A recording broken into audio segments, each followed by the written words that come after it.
There are questions that we need to ask ourselves as we reflect on the things that happened in the past in comparison to things that are happening now in the present.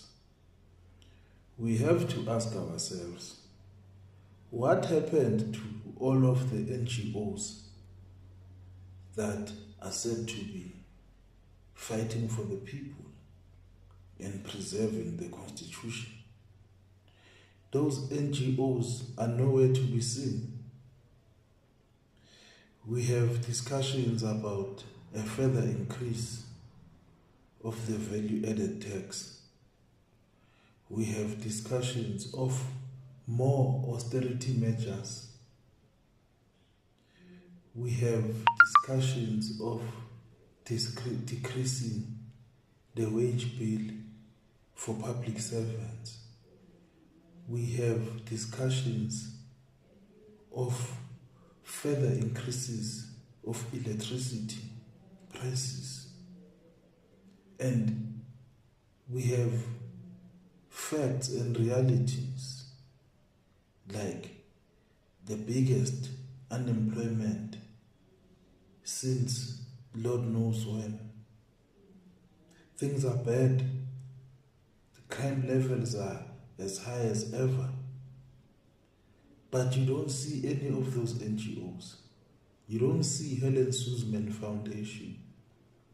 You don't see Corruption Watch. You don't see Right to Know. You don't see all of these NGOs. You don't see CASAC. The only time you see them is when it has to do with Jacob Zuma.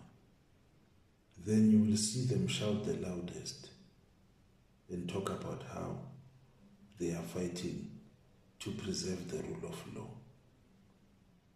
This also must put us in a place where we ask ourselves, why is it that now, in this current government, the suffering is more, but the people are no longer marching?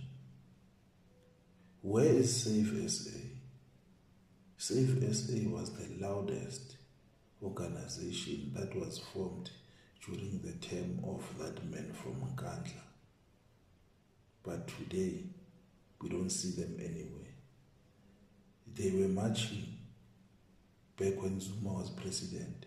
I remember when fuel was increasing to about 13 rands. They shut the country down. Where are they now?